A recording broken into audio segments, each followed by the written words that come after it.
Olá, começa agora o Radar, esse espaço aqui de Automotive Business em que a gente trata dos principais movimentos do mercado automotivo.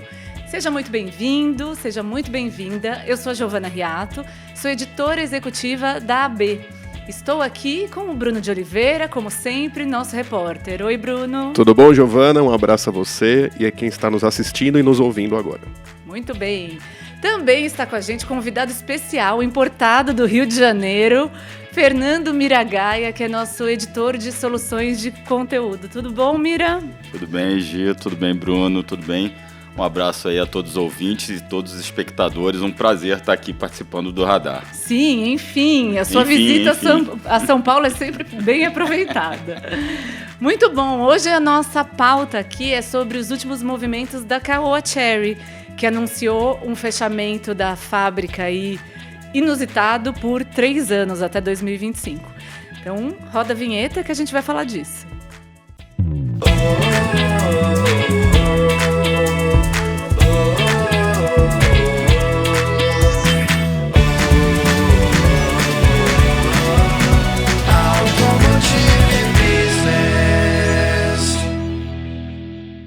Então agora, no começo de maio, a Caoa Chery deu um susto no mercado, né, gente?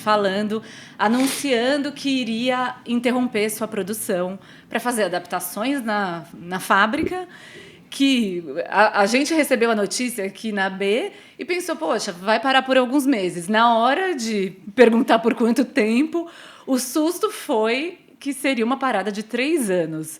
Bruno, você que estava acompanhando essa história, conta como foi, o que a gente tem nesse momento de informação. Pois é, né, Giovana? A notícia importante, né, num mês aí que está vindo aí de eclipse, de lua sangrenta, etc.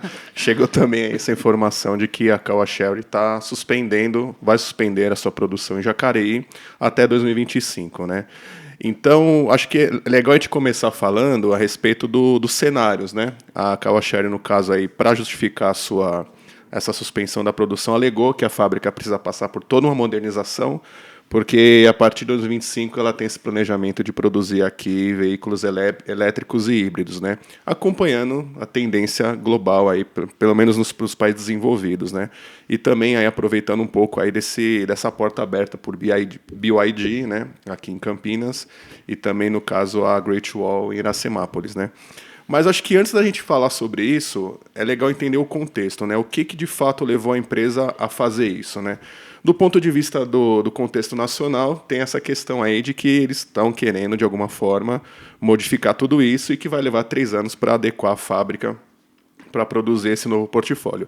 Só que tem também um contexto global. Se a gente for lá na China ver o que tá acontecendo no universo da Caoa Chery no seu país aí, natal, né, onde fica a sua matriz, eu andei pesquisando que algumas coisas estão acontecendo que podem, de alguma forma, justificar essa reviravolta aqui na operação brasileira. É bom a gente falar também que a operação ela vinha bem, né? Enfim, os modelos que estavam sendo vendidos ali, que estavam sendo produzidos em Jacareí, pelo menos o Tigo 3X, era um modelo que estava sendo bem vendido, né? Um volume, digamos assim, não era um best-seller, mas era ali dentro do segmento um volume importante. Só que lá na China, o que estava acontecendo? Após o anúncio da sociedade, né, com a Caoa aqui no Brasil, o que marcou também o primeiro passo da montadora fora da China, essa fábrica Jacareí significava isso, né? Era o primeiro passo da internacionalização da Chery no mundo, né? A partir de 2017 e 2018, a empresa começou a ter uma série de, não diria problemas financeiros, mas começou a registrar, ter um desempenho financeiro menor do que vinha anos antes, né? Então, o que aconteceu? A partir dessa sequência de queda de receita, né, a empresa começou a perceber o seguinte: olha, a gente precisa se reestruturar para o futuro, né? Enfim, a Chery, no caso, como as outras montadoras chinesas estão se preparando para poder produzir e ofertar veículos elétricos na China e em outros mercados, né, União Europeia também, nos Estados Unidos. E como eles estavam vindo dessa situação financeira um pouco difícil, né, na comparação com outras montadoras chinesas, eles pensaram o seguinte: olha, a gente precisa captar recursos no mercado. E uma das formas de fazer isso é abrindo capital, indo para o IPO, entrando na Bolsa de Valores lá local, se não me engano, é de Xangai. Então, o que aconteceu? eles estavam com esse processo de querer buscar mais dinheiro no mercado enfim, lutando para poder estruturar a empresa para poder fazer a abertura do capital. Só que nesse meio do caminho apareceu um investidor. No caso, é uma empresa que ela atua no setor de tecnologia e precisava, dentro do seu planejamento, migrar para o setor automotivo também. E o que aconteceu? A Chery, no caso, né? A gente sempre fala Caoa porque, né? É o costume, mas, enfim, nesse caso a gente está falando especificamente da Chery lá na China. O que aconteceu? Eles acabaram vendendo uma parte do capital deles para esse investidor, que é essa outra empresa. Eu esqueci o nome aqui, depois eu recupero aqui, tá na minha cola aqui. Mas é uma empresa que ela é concorrente da Foxconn, né? Que é uma empresa conhecida aí por produzir o iPhone, ou pelo menos fornecer componentes para o celular da Apple, né? Então teve esse primeiro movimento de buscar dinheiro, que foi vender uma parte de capital, e isso aconteceu em 2019. Na sequência, veio toda essa estruturação aí para poder abrir o capital, só que uma das pretensões desse novo investidor, né, desse novo sócio, digamos assim, da Chery lá na China, é ter um portfólio extremamente focado em veículos elétricos e híbridos. Aí esse é o contexto do lado de fora, né? Trazendo agora de novo aqui para o contexto do Brasil.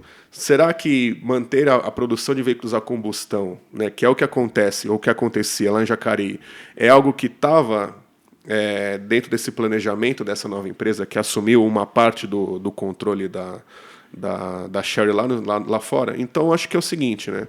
Se a gente pegar hoje e traduzir essa decisão dela, eu entenderia dessa forma, né, que, olha, a empresa de fato está buscando um novo direcionamento lá na China, até para se alinhar com o que o mercado precisa, e o mercado para eles é o mercado elétrico.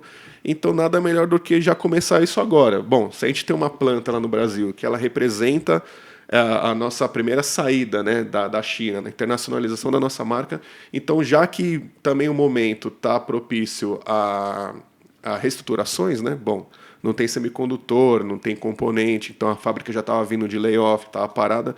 Então, bom, já que está tudo meio que caminhando para esse sentido, assim, vamos mudar agora. Então, acho que é isso que aconteceu. Sim, e pelo que a gente ouve no mercado, né, ainda não dá para cravar nada, mas também existe essa aura um pouco de desconfiança que a fábrica não volta, né? Porque até esse movimento é muito suspeito, né, gente? Pegar toda a mão de obra qualificada que você tem, mandar embora, né, fazer todo um acordo, desestruturar completamente a operação, é muito improvável, a não ser que, de fato, venha um novo plano de negócio aí daqui 3 anos. Mas antes de entrar nessa seara, Mira, você fez recentemente uma matéria muito legal sobre os movimentos do mercado no primeiro quadrimestre. Inclusive, quem não leu, acesse lá. Uma matéria sobre o ranking de vendas, analisando que as marcas que, de fato, despontaram no começo de 2022 foram a Stellantis, né, com todo o seu conglomerado, e a Caoa Chery. O que rolou nesse começo de ano, olhando para o mercado? A gente, quando fala da Caoa Chery, né, Gi, a gente sempre tem que lembrar que a gente trabalha com uma base sempre baixa, porque é uma montadora recente. Se a gente for pegar a Caoa Chery mesmo, né, quando o grupo Caoa assumiu a marca aqui no Brasil, é coisa de 5 anos, 6 anos. Então, é uma marca recente. Porém, o crescimento é algo surpreendente. Inclusive, surpreendeu a gente quando eles resolveram suspender uma operação numa fábrica num momento tão positivo de crescimento. Nesse levantamento, a gente viu que eles cresceram 43% nesse primeiro quadrimestre em relação ao primeiro quadrimestre do ano passado, quando a maioria das marcas teve queda ou estagnou, devido aí aos problemas que a gente sabe do mercado. E então eles passaram por uma participação de mercado, inclusive, de impressionantes 2,5%. Se você pensar assim, é pouco? Mas se você comparar com players partindo de quanto, mais ou menos? Eles estavam com 1.3 ou 1.5, agora realmente eu não estou recordando. Acho que era 1.3. 1.3. Então, e a gente está falando assim, de uma marca nova. Sim. Se você comparar velhos players do mercado, Citroën, Peugeot, a própria Nissan, que está um pouquinho só à frente da Caoa Chery, é uma evolução surpreendente. Ela passou Peugeot e Citroën, tudo bem que a gente está falando de uma marca, inclusive a Citroën, que ficou praticamente sem produto, com um único produto nesses últimos anos, Mas aí também azar da Citroën, méritos da Caoa Chery, que lançou um portfólio bem moderno. Sim, ela está se atualizando a todo tempo. E atrelou essa operação a uma rede de distribuição que eventualmente as outras não têm, né? Pegar a rede Caoa, né, por Exatamente, exemplo. que já tem um know-how absurdo, sabe trabalhar o ponto de venda e além de saber trabalhar a marca, o Grupo Caoa trabalhou muito bem a Caoa Chery, está colhendo os frutos agora. O marketing agressivo também, marketing agressivo, como fez com a Hyundai. Isso aí a gente não pode questionar em momento algum, mas acabou também surpreendendo por isso, né? Se for para fazer elétrico, a gente bate palma. Se for isso mesmo, a operação for focar nisso, a gente bate palma. Mas a gente tem que lembrar também que ali na fábrica de Jacareí a gente tem alguns modelos que já estão defasados, entre aspas, porque o Caoa Chery Tiggo 3X, eu sei que a gente vai falar um pouquinho mais de produtos, não estou querendo atropelar, não. Podemos avançar. Não, é só... mas ele é uma evolução, é um Caoa Chery Tiggo 2 evoluído que vem a ser um carro, um SUV que usa uma plataforma de quem? Do Celery, aquele carro que foi inaugurado a fábrica quando ainda nem existia Caoa na história, então a gente fala de um hatch, de um sedã que não venderam absolutamente nada, né? Lá no início, quando tudo era mato para Chery aqui, né? E são produtos que já têm uma idade. E o outro é o Arriso 6, que é um segmento que já não vende. Sim. A verdade é essa, né? Eu lembro que eles falaram, a gente vem para brigar com o Jetta, com esse carro e tal. Que, de certa forma, era um carro que era interessante do ponto de vista de itens, etc., de preço também, né? Mas, como você falou, o segmento de sedã, né? Sedã médio seria, Mira, né? Sim, o Arriso 6 seria o sedã médio, o Arriso 5 aquele sedã compacto premium, né? Sim. Mas, assim, a gente vê que também que as operações, então acho que pode ser uma conjuntura de fatores, como você falou, o investidor lá fora, apesar do Tiggo 3X ter sido lançado, vender bem, talvez não tenha alcançado as metas que eles imaginavam. Um SUV, que é o mais barato do mercado, mas já não tem tanto fôlego. Então, eu acho que, na minha visão, foi uma conjuntura de fatores. De repente é a hora mesmo da gente fechar. Não estou nem elogiando, nem defendendo qualquer fechamento de fábrica, pelo amor de Deus. Mas está fechando, hein? Eles não fecharam. Mas está fechando. Agora, surpreende realmente o prazo. A gente está falando de 3 anos. Quase 3 anos. 3 anos aí sem produzir nada. E, né, o futuro desses modelos, né? Como é que a gente fica na expectativa também. Vai sair de linha, vai tirar. Deixa para o Arriso 6 sair, só vender SUV mesmo. Aí fica no ar a dúvida. Eu recuperei aqui, só voltando um pouquinho, Gi, eu recuperei o nome da empresa que agora comprou participação na Chery Automobile, né? É a Luxshare, o nome da empresa, que é essa concorrente da Foxconn. É uma empresa que tem um vasto know-how aí no fornecimento de componentes eletrônicos. E lá na China, pelo que a imprensa chinesa fala, né, enfim, né, se bem que é a única fonte que nesse momento dá para a gente contar, né, não temos correspondentes na China, mas é uma empresa que ela estava desejando entrar no segmento automotivo. Então, naquela onda, igual a gente falou no último episódio de fusões e aquisições, rolou essa negociação, essa Luxshare encontrou uma oportunidade na Chery, né, que, voltando, né, uma empresa que ela está precisando de recursos para poder se adequar a essa nova realidade da manufatura de veículos elétricos, né? Está em busca de recursos, vendeu uma parte do seu capital para essa empresa e agora o que se fala é que eles estão se preparando para abrir o capital lá na China. Bruno, se eu puder voltar, Gi, claro. Só a questão do mercado que a gente estava falando, também fica a dúvida, né? Como é que vai ser a evolução, né? A Chery inclusive tinha metas ambiciosas, que a gente estava comentando isso antes de entrar no ar, mas a gente tem essa questão da participação de mercado, que a gente chegou a 2,5%. Poxa, legal, acabamos de elogiar e foi uma das marcas que se destacaram nesse quadrimestre. Mas e agora? Tudo bem, a gente está falando de 3 produtos que talvez não contribuam, mas será que não contribuem tanto? Como é que vai ficar o restante da linha? Então, cria uma certa expectativa em relação à própria marca, Sim. que a gente não esperava, né? Sim. Pegou a gente de surpresa. E para onde vai tudo isso? Para onde vai isso tudo? E eu acho que tem uma coisa que é interessante a gente resgatar, que até acho que foi ainda em 2021, em uma entrevista que a gente fez com o pessoal da Caoa Chery, Eles tinham muito claro que a meta para esse... Na verdade, foi em 2020. A meta para 2022 era chegar a 3% de participação e depois, mais a médio prazo, alcançar 5%, que, ok, mais ambicioso, mais difícil a briga aí. Mas se a gente observar, eles vinham chegando perto de talvez fechar esse ano com 3%. E é o que levanta ainda mais a suspeita de que talvez seja um movimento internacional, né?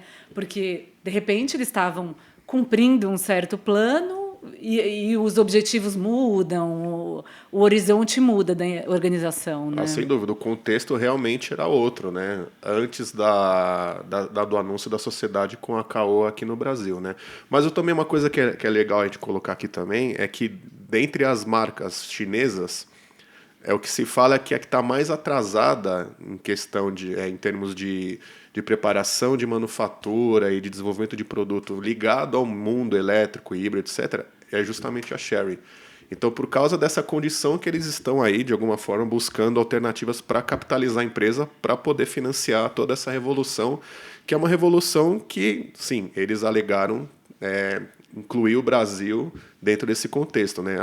Vamos reformar a fábrica de Jacareí para passar a produzir esse portfólio do futuro. Mas a gente sabe, 3 anos para readequar uma fábrica é muito tempo, né? Você tocou num ponto interessante, Bruno, que não só em termos de manufatura, mas também até de itens tecnológicos. Todo lançamento que a gente vai da Caoa Chery, a gente pergunta, cadê os itens de condução semiautônoma que todos os concorrentes dos seus veículos, do seu portfólio têm? E eles alegam que ainda estão adequando, ainda estão adaptando à realidade brasileira, é um desenvolvimento de tecnologia. A gente sabe que também não é atacar um item, um controle de cruzeiro adaptativo. Não é prateleira, né? Você não pega e joga ali. Mas, assim, há uma certa demora, um certo atraso até tecnológico, entre aspas, do ponto de vista desses itens mais modernos, né? Agora, se eles se concretizar que eles vão fazer realmente uma linha de elétricos também, eles estão se preparando, eles estão antevendo, né? Eles estão dando um passo bem à frente do que outras marcas até mais tradicionais e até mais estabelecidas aqui no Brasil. Se eles estão projetando uma produção de veículos elétricos em Jacareí, aqui no Brasil, a gente também, se for se concretizar, eles estão dando um passo, estão pensando a longo prazo. Sim, acho que uma medida dessa ela leva um pouco menos de tempo do que eles anunciaram, né? Você transformar uma fábrica, por exemplo, se a gente pegar em termos de projeção, a Great Wall chegou agora, comprou recentemente a fábrica da Mercedes, tem um planejamento mais ou menos de 1 ano para poder importar alguns modelos, começar o trabalho aqui no Brasil, e produção nacional já no ano que vem, se eu não me engano, no 2º semestre. Não são 3 anos, é um tempo menor, numa situação de que a empresa vai ter que readequar, vai ter que construir uma linha do zero de elétricos aqui em Iracemápolis. E por que eu estou falando isso? Porque eu acho que isso reforça essa questão de, tipo assim, olha, a Chery está esperando ver o que vai acontecer institucionalmente com ela. Sabe? Como é que a gente vai... Como vai ser a empresa daqui para frente, já que a gente tem que buscar recursos, tem que se capitalizar para poder fazer investimentos, né? Então, acho que é mais ou menos nesse sentido, porque se fosse só uma readequação tecnológica, seria em muito menos tempo. Com certeza. Verdade. Todas as outras fabricantes fazem isso mais rápido, né? Se a gente lembrar, essa própria fábrica de Jacareí, ela veio, entre aspas, empacotada num navio da China, né? Coluna, toda a parte estrutural, isso veio tudo da China. Eles levantaram essa fábrica rápido. Agora, imagina uma readequação de linha, era só assim, né? Claro que tem toda a complexidade, não é tão simples como eu estou aparentemente mostrando aqui no meu. Não, mas na comparação faz sentido o que você fala. Eu acho que você readequa uma linha fácil, né? Você importaria isso, né? Como sempre acontece, e passaria a fazer a produção aqui. Mas eu acho que, novamente, isso vai além do produto. Eu acho que é mais uma questão institucional. A empresa está passando por uma reestruturação na sua base, né? Então, a partir daí... Sua filial está em compasso de espera para ver, como a gente fala, né? Vamos trabalhando aqui, mas... Como é que está a situação no Brasil? Não tem semicondutor, tem o custo Brasil, não tem incentivo, tudo aquilo que a gente listou, inclusive numa matéria aqui, numa lista que a gente fez no site da Automotive Business. Bom, então já que tem tudo isso, então vamos mudar agora. Para lá, porque parado pelo menos a gente não gasta, não tem custo e se espera ver o que vai acontecer, né? E é interessante, né? Vou chamar um áudio do Ricardo Bacelar, da Bacelar Advisory, mas antes de entrar, só para amarrar isso que a gente está falando, é interessante porque fica nesse compasso de espera e a operação no Brasil é muito, muito importante e estratégica para a Caoa Cherry.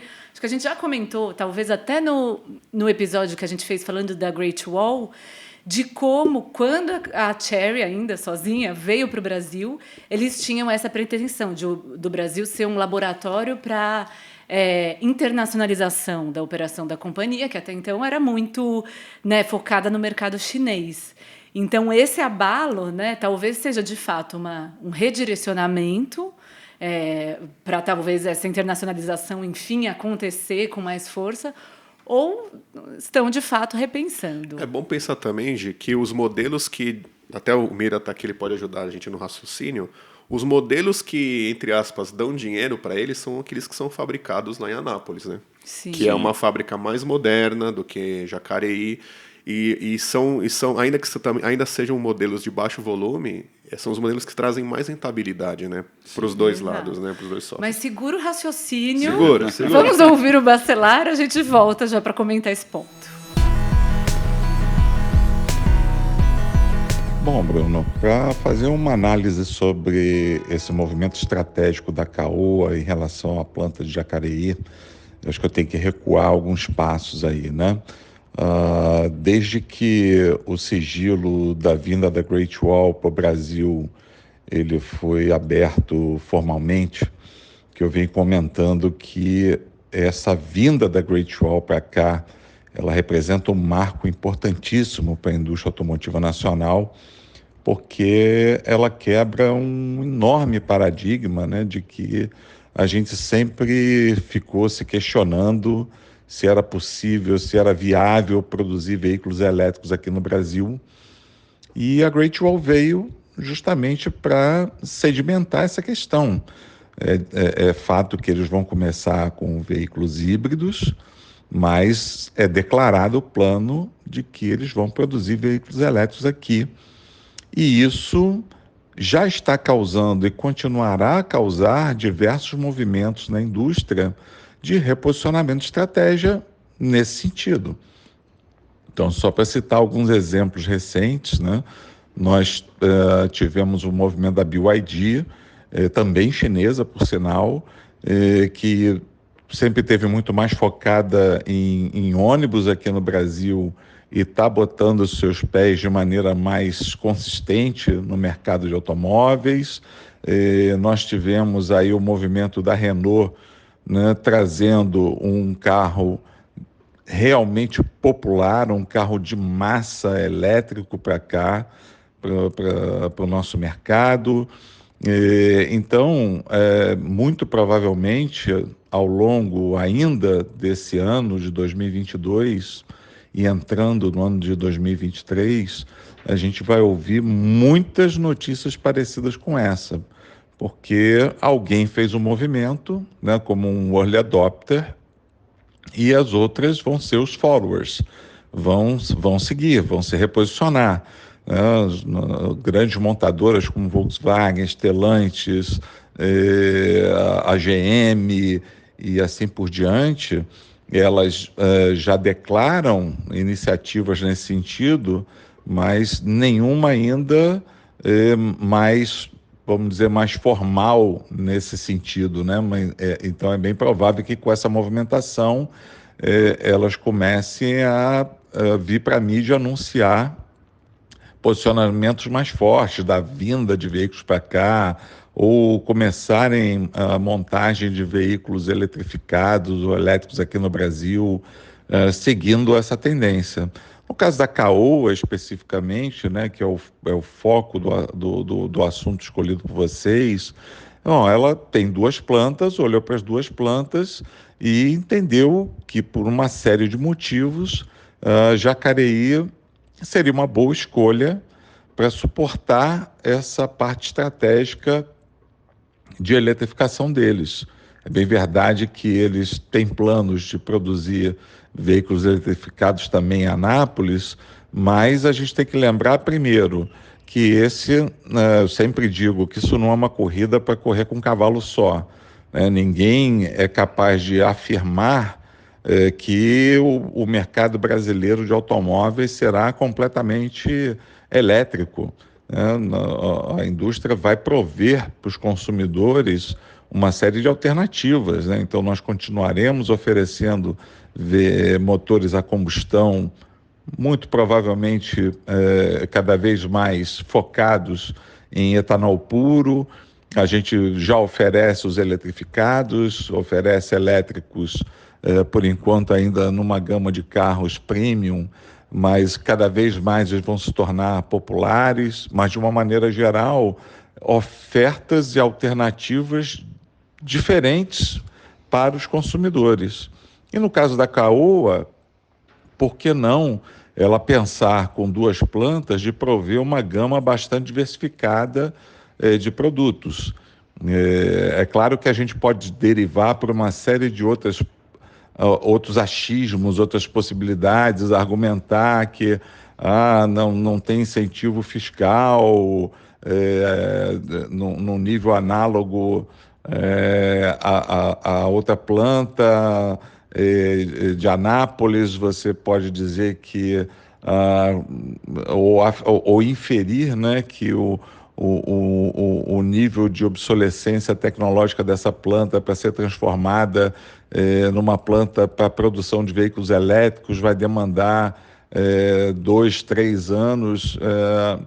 É difícil, até porque a gente não tem ainda, né, uma planta de veículos elétricos no Brasil. Não dá para você ser assertivo e dizer o tempo projetado, anunciado pela Caoa é demasiadamente grande. A gente não tem parâmetro para dizer isso, né? Isso a gente só vai ver com o tempo. A gente também tem que trabalhar em cima das informações oficiais da Caoa. A gente ficar achando isso, achando aquilo outro, certamente outros anúncios virão. Há um questionamento muito grande de não terem sido anunciados os planos de investimento, os planos de produção para a planta. Há que se dar tempo para isso. Eu acho que no seu tempo apropriado, as notícias complementares virão e o cenário dessa estratégia da Caoa vai ficar muito mais claro para todos nós. O Bacelar trouxe esse aspecto da eletrificação, né, que é um movimento importante. Mira, você que acompanhou toda a trajetória da Chery, depois caiu a Chery no Brasil e vai acompanhar ainda, né? Vamos ver o que vai acontecer. Mas o que você percebe de evolução de produto e desse ponto que o Bruno levantou antes da gente ouvir o áudio, que é de sustentar essa operação comercial só com o que é feito em Anápolis? Em relação ao nascimento da Chery, né? Vamos falar Chery, que era o seller, realmente para cá a evolução é absurda. E depois que o Grupo Caoa assume as operações, realmente você tem uma melhora de produto visível. Isso aí a gente não pode negar. Eu acho que hoje nenhum SUV da Caoa Chery deve nada a nenhum outro carro que a gente tem, que o mercado prefere, né? Os preferidos do mercado, os preferidinhos, queridinhos. Mas assim, eu acho que não deve nada. Claro que tem um defeito ali, outro ali. As coisas são ajustes, como a gente tem outros produtos consagrados de marcas mais conhecidas no Brasil.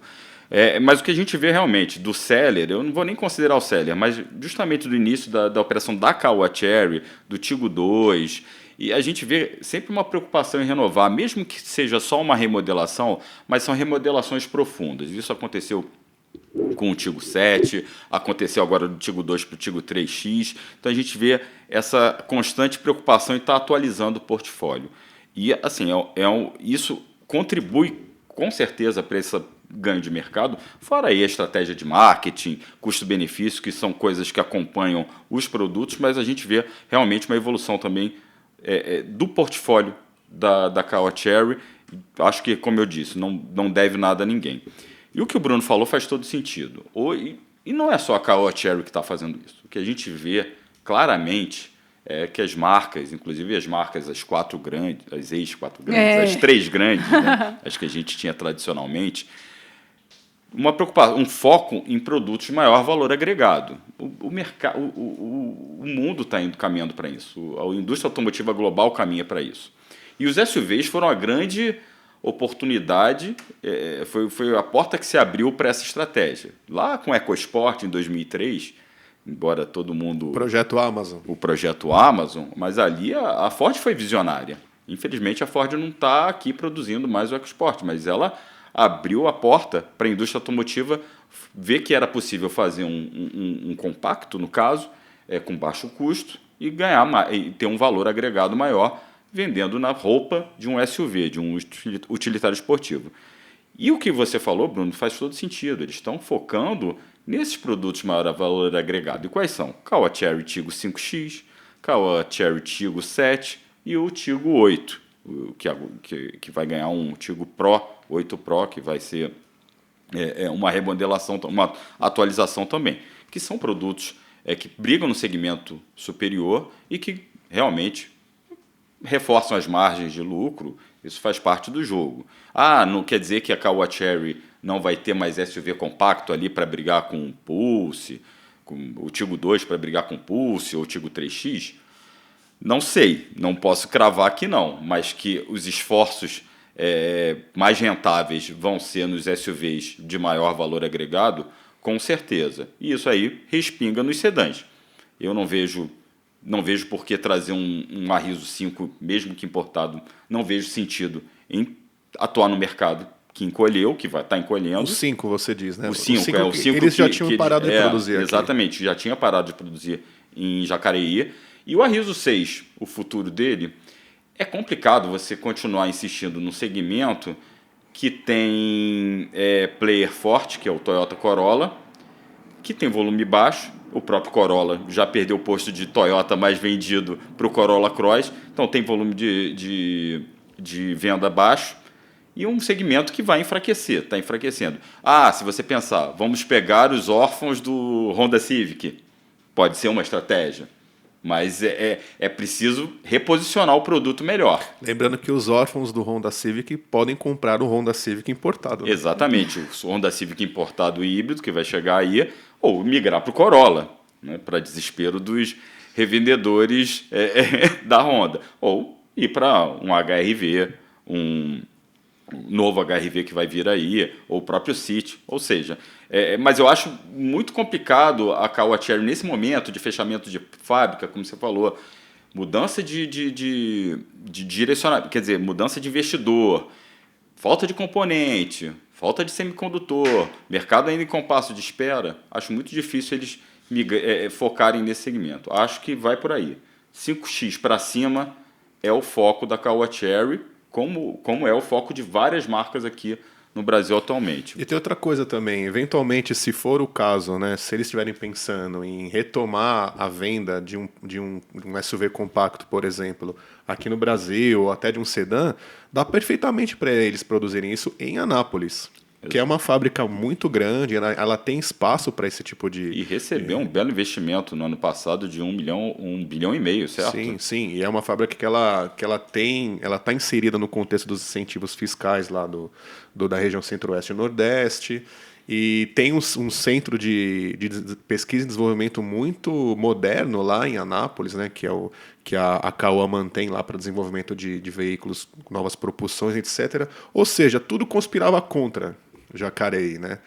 E dentro desse contexto aí, acho que o caso foi bem esse, né? Acabou virando um custo, né? Se já não estava vindo sendo um custo muito grande para eles, né? Com manutenção de funcionário, pagamento de toda a estrutura, de energia, etc. e tal, né? Então acabou entrando na lista aí de coisas, de custos a serem cortados, né? Sim. Aproveitando que a empresa tá passando por esse momento lá fora, e foi o que acabou culminando aí nas últimas semanas com a notícia de que vão suspender a produção, se é que vão suspender, ou se é que vão voltar também, né? Porque eu acho que se a gente perguntar de cada 10, entre 10 pessoas que estão aí dentro do setor, aí, ou pelo menos acompanham o setor como a gente, acho que...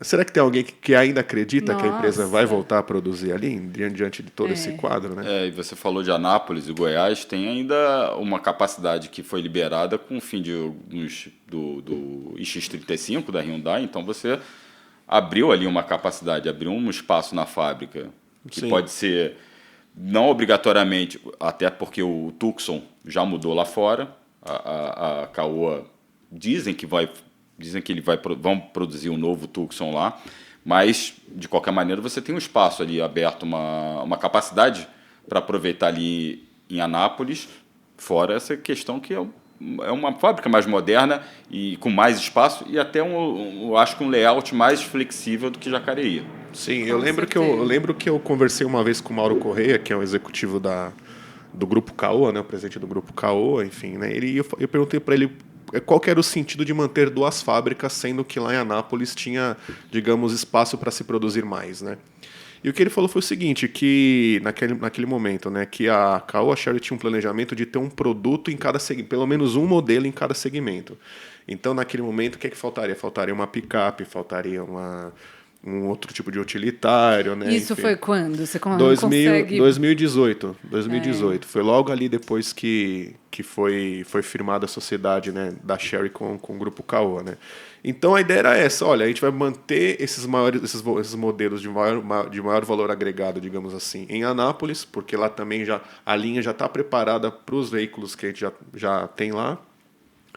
Aí seria um sedã, um compacto e um SUV compacto em Jacareí, que daí complementaria, né, o portfólio, e os modelos que viriam seriam mais ou menos essa pegada, né, naquele segmento onde a Caoa Sherry não teria produto ainda, né, que seriam os elétricos, seria eventualmente um utilitário, uma picape e tal.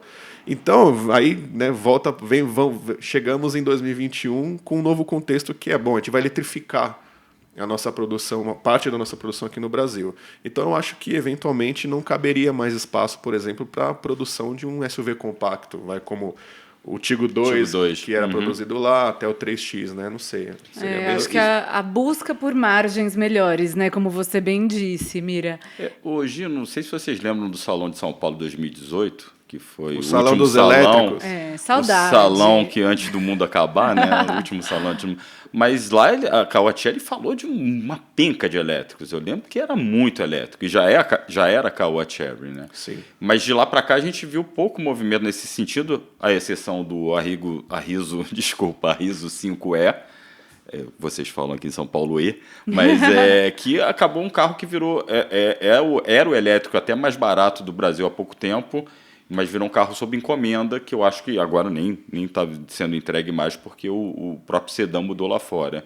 Então fica também essa dúvida, né? Porque eles falaram tanto de eletrificação, mas cadê, né? Exato. Sim. E de repente vem com o pé na porta, né? Vamos fechar a fábrica.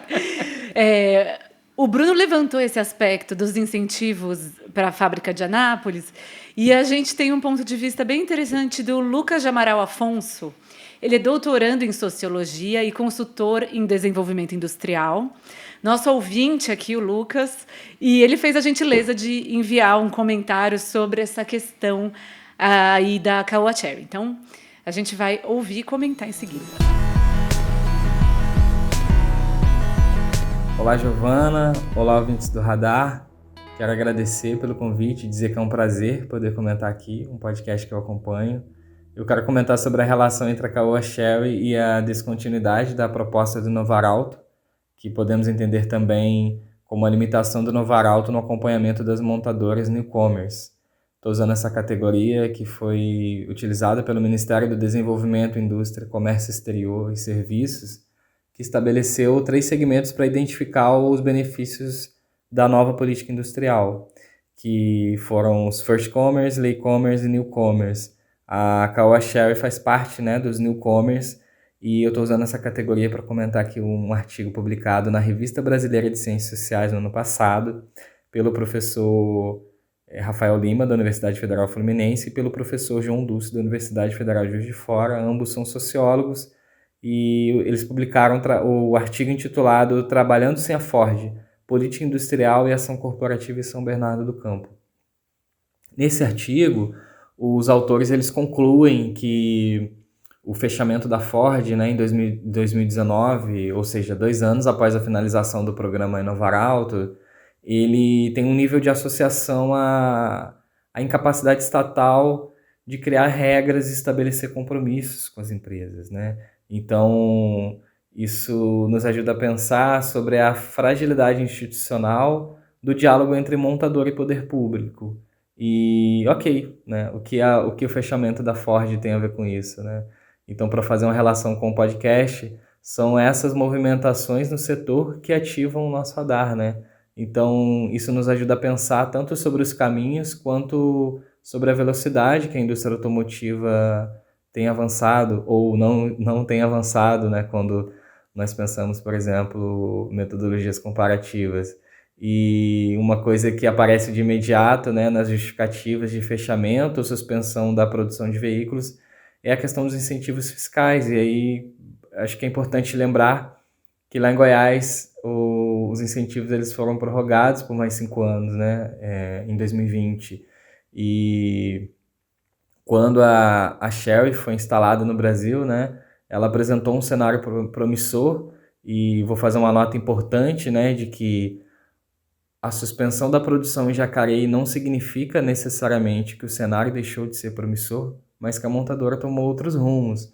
E eu estou falando isso porque em 2018, né, o Luiz Cury, que era o vice-presidente da Chery no Brasil, ele afirmou, né, que a Chery estava pensando o desenvolvimento e a produção de veículos especialmente para o mercado brasileiro, né, atrelado ao Centro P&D, né, de Pesquisa e Desenvolvimento da Chery. E a questão, então, fundamental é entender que a estratégia da montadora, né, ela interage com o setor automotivo e com a economia local. Bom, o Lucas trouxe aí um aspecto que é bem interessante de levantar, que é o contexto em que a fábrica de Jacareí foi inaugurado, né? A Caoa Chery foi uma das primeiras empresas montadoras, né, essas newcomers aí, a anunciar uma fábrica no Brasil, lá em 2012, 2011, 2012, se não estou enganada. A fábrica de Jacareí foi inaugurada em 2014 no contexto do Inovarauto, que era o primeiro regime automotivo que a gente teve no Brasil e que estava em vigor naquele momento, com grande euforia, porque a gente vinha de um mercado crescente, né?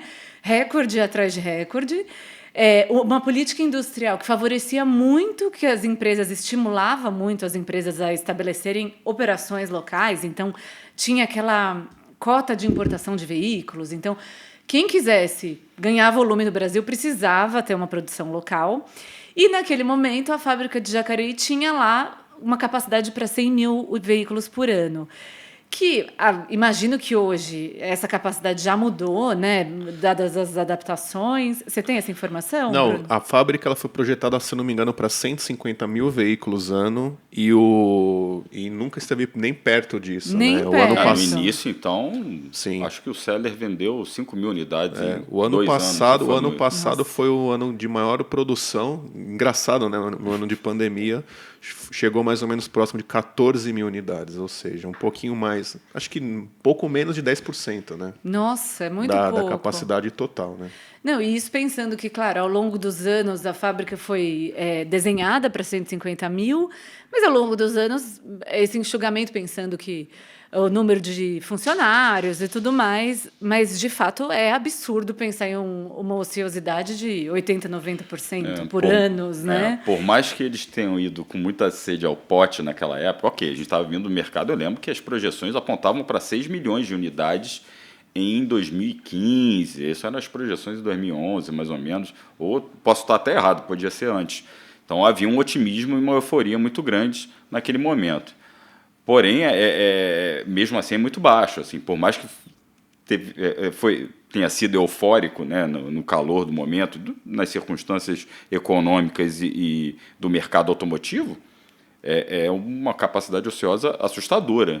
Para 114 mil que você falou, né? Sim. Para 150 mil Nossa, é um negócio... né? Ninguém sustenta essa operação. Exatamente. E é interessante porque a gente até vem falando, né? Falando muito no nosso site dessas reuniões recentes que a Anfávia tem feito com o governo, as demandas do setor automotivo para o governo, uma interlocução que estava complicada, estão tentando melhorar esse canal. E o governo atual tem uma visão de que o setor automotivo é muito beneficiado, né? Então, não quer dar mais isenção de impostos e tudo mais. Mas é curioso, e até esse ponto de vista que o Lucas trouxe no áudio, de que, de certa forma, naquele contexto, o governo estimulou o estabelecimento de fábricas locais, em um contexto de crescimento alucinado até do mercado. Esse mercado deu errado muito rápido, né? Porque rapidamente começou a cair e tudo mais. Essas fábricas, e a Caoa Cherry inclusa, e não decolaram. Em 2018, a Cherry firmou essa sociedade com a Caoa, então ficou essa sino-brasileira, mas ainda assim não teve como reverter um contexto em que a gente enfrentou pandemia e tudo mais, pensar em uma fábrica que produz 14 mil veículos por ano com uma capacidade muito maior. Eu acho que a Caoa salvou a Cherry, entre aspas, né? Salvou a Cherry. As operações da Cherry, que eram muito tímidas aqui, não se sustentavam, mas não conseguiu salvar Jacareí. Exato. Acho que é por aí. Sim. Uma coisa que é legal a gente falar também é com relação ao modelo, né, de sociedade, né, da Caoa com a Cherry. Como o Mira falou, foi uma situação interessante para as duas, porque naquele momento a Caoa precisava de produto, né, e eventualmente para desenvolver um produto aqui no Brasil, etc. e tal, demoraria mais tempo do que você, por exemplo, fazer uma sociedade com uma empresa que já tinha um portfólio naquele momento amplo na China, né? E no caso da Cherry seria mais ou menos isso. Olha, eu preciso expandir minha marca, eu preciso ganhar mercado. Se a gente pensar, a gente costuma falar o mercado brasileiro, Caoa Cherry, mas aqui a gente tem que pensar também que a empresa via a operação brasileira como um hub para a América do Sul, ou seja, ela não estava querendo produzir aqui só para atender o nosso mercado, estava querendo também exportar para outros mercados aqui na América Latina. Só que assim, tudo com muita cautela, né? Então, imagina, por exemplo, eu quero estabelecer uma produção de veículos no Brasil. Você pega um investimento, aplica no país e constrói tudo e toca a ficha, né? No caso deles, não. É assim, eu vou fazer primeiro uma sociedade para ver como é que vai reagir, entendeu? Então, assim, eu acho que essa sociedade com a Caoa Cherry, ela era tão flexível para a Cherry a ponto de chegar num momento adverso como é agora e esvaziar, entendeu? De chegar e falar assim, não está dando certo, então só vamos fechar aqui, vamos suspender e acabou. Porque imagina se eles de fato tivessem entrado nessa onda da produção nacional, como era a ideia lá no começo, né? Você ter mais funcionários eventualmente do que tem hoje, você ter mais produtos, ter mais linhas, etc. Ter um tamanho maior, né? Então acho que ela de alguma forma foi cautelosa nesse sentido de, olha, vamos falar que a gente está se internacionalizando, vamos tentar entrar no mercado nesse momento, mas se der tudo errado, a gente tem como sair de uma maneira assim menos dolorosa, digamos assim, né? Exato. Então acho que foi isso que acabou acontecendo. E pegando também esse aspecto, né, nós temos o caso, pensando em demissões, em impacto na região, nós temos o caso recente de Camaçari da Ford, né, com a saída da Ford, que de fato é uma cidade que economicamente ficou devastada, porque quando a análise, por mais que alguns milhares de empregos ali na fábrica da Ford, mas isso tem uma reação em cadeia do restaurante, do salão de beleza, de toda a economia da cidade. Jacareí é uma cidade também já próxima de São Paulo, tem outras indústrias e tudo mais, mas temos um volume considerável de demissões. Bruno, você vem acompanhando essa movimentação, né? Quantos empregos? Como está a reação do sindicato? Sim, o planejamento da Caoa Cherry é demitir todo o quadro da área produtiva, digamos assim, e 50% da área administrativa, né? Daria mais ou menos aí um pouco mais de 450 funcionários, né? E o que tem acontecido nos últimos dias é uma forte negociação, né, com o sindicato e da montadora com o sindicato. E num primeiro momento, qual era o planejamento dos trabalhadores aí representados pelo sindicato? Era como se fosse criar um pacote de estabilidade que consistia em pagar o mês de maio, como se fosse um mês trabalhado normal, pagar os salários, etc. E a partir de junho, 5 meses de layoff, né? E chegando lá em outubro, né, daria 5 meses, mais 2 ou 3 meses de licença remunerada, até chegar no janeiro de 2023 e aí sim ver o que ia acontecer, né? O sindicato tentou isso numa primeira reunião, teve uma ata, né, dessa reunião, a Caoa Sherry naquele momento, ela até concordou com isso, né, ela sinalizou que isso seria uma alternativa interessante, até para minimizar, né, esse impacto trabalhista na cidade, né. Só que aí, numa segunda reunião, ela voltou atrás, né? Ela alegou que o layoff ele só é aplicado em momentos onde a produção ela é reduzida ou pelo menos quando há uma expectativa de retomar rápido a produção, que não é o caso, né? Então, por isso, ela acabou declinando dessa proposta do sindicato, que agora vai na quinta-feira, nós estamos gravando agora terça-feira, 17, na quinta-feira, 19, vai ter uma nova reunião, e eles vão, enfim,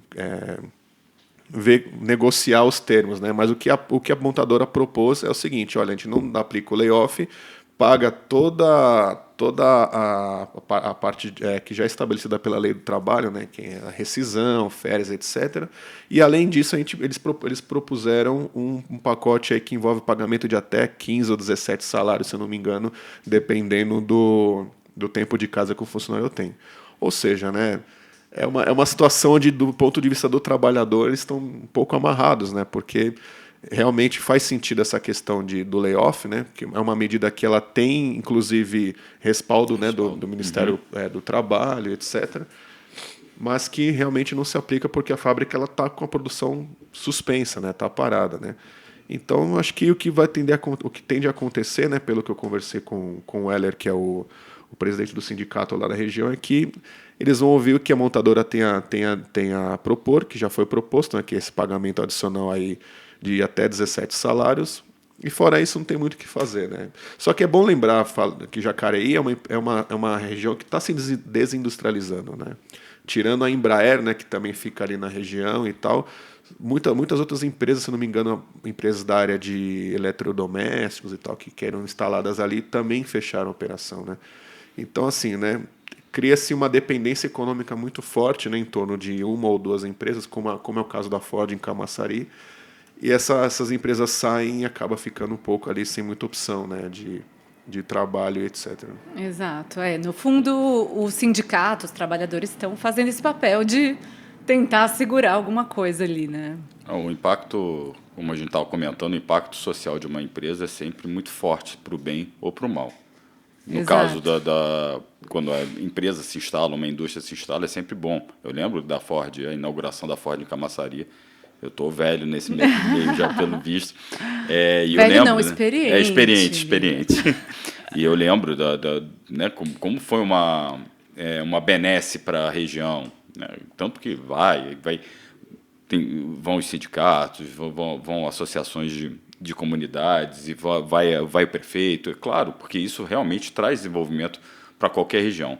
Mas a gente esquece, às vezes, eu acho que é isso, a dependência. Falta um pouco de planejamento no Brasil para evitar que a saída de uma fábrica destrua a economia local. Destrua não, mas abale significativamente. E não é só um problema brasileiro, né? Eu falei brasileiro, mas a gente tem, né? Detroit é um Sim. grande exemplo, a gente conhece porque vai lá por causa dos salões ou eventos, as sedes das grandes montadoras americanas ainda eram lá há pouco tempo, ainda são lá, na verdade, mas você vê que foi a região de Detroit tinha 2 milhões, a população era de 2 milhões de pessoas no auge nos anos 80, anos 90, e hoje são 800 mil. Você vê o esvaziamento da cidade puxado por vários fechamentos de fábricas. Ainda tem muitas fábricas lá, mas o fechamento de várias fábricas esvazia e impacta uma cidade grande. E hoje é que a gente vê, a última vez que eu fui lá, que eu vi que é um projeto de revitalização da cidade, mas você passando uma economia mais diversificada também, né? Mas você passando pelos bairros periféricos, é assustador, você vai bairros totalmente vazios, ainda mais depois da crise de 2008. Então é meio assustador. E eu acho que falta, e no Brasil isso também é mais sensível, porque a gente é um país com uma economia mais frágil, não é potência econômica como os Estados Unidos, mas a gente tem que buscar isso, né? É muito complicado. A gente tem que lembrar que essas empresas elas chegaram até essas cidades justamente por causa dessa questão, né, de desenvolvimento. Por exemplo, você pega Camaçari antes de Ford e Pirelli, se não me engano, que também é naquela região. não tinha tanta indústria, né? Então, existe um incentivo para que essas empresas cheguem até esses pontos justamente por causa disso, que são lugares que precisam se desenvolver. O problema é que a empresa chega, sai e não se desenvolve, né? Exatamente. E Não aí se desenvolve sem ela, né? Envolvem outras Exatamente. questões também. Bom, acho que deixamos aí várias pulgas atrás da orelha, ficamos com essas pulgas e nós tentamos aqui analisar uma série de questões, mas é uma história que ainda está se desenvolvendo. Seguiremos acompanhando, né, pessoal? Estaremos atentos. Exato, acho que Gi, é isso. Eu posso fazer só uma provocação final aqui Claro. para quem não está, que está assistindo e que está nos ouvindo. Uma coisa que os consultores que eu entrevistei falaram, né, foi até um ponto comum na fala de todos, né, é de que talvez essa onda, né, de eletrificação que levou a Caoa Chery a reformular o seu parque industrial em Jacareí vai ser uma tendência seguida por outras empresas que estão instaladas aqui. Então, essa provocação que eu queria deixar é: será que a onda Great Wall, né, que é a primeira que propôs produção de veículos híbridos elétricos aqui, vai reverberar nas outras empresas a ponto delas repensarem as suas linhas, como a Caoa Chery está fazendo agora? Então fica aí a... Boa provocação. Boa Pois é, quem provocação. sabe num próximo podcast, no próximo Radar, a gente trate desse tema. Muito bom, gente. Prazer enorme estar aqui com o Bruno, sempre acompanhando, e com você, Mira, visitante ilustre. Foi um grande prazer também, Gi. Quero vir mais vezes. Vou voltar. Por favor. Vou voltar. Obrigado, Gi. Obrigado, Mira. Foi um prazer estar aqui com vocês e até uma próxima. Até Obrigado mais. também, Gi. Um abraço. Obrigado, hein?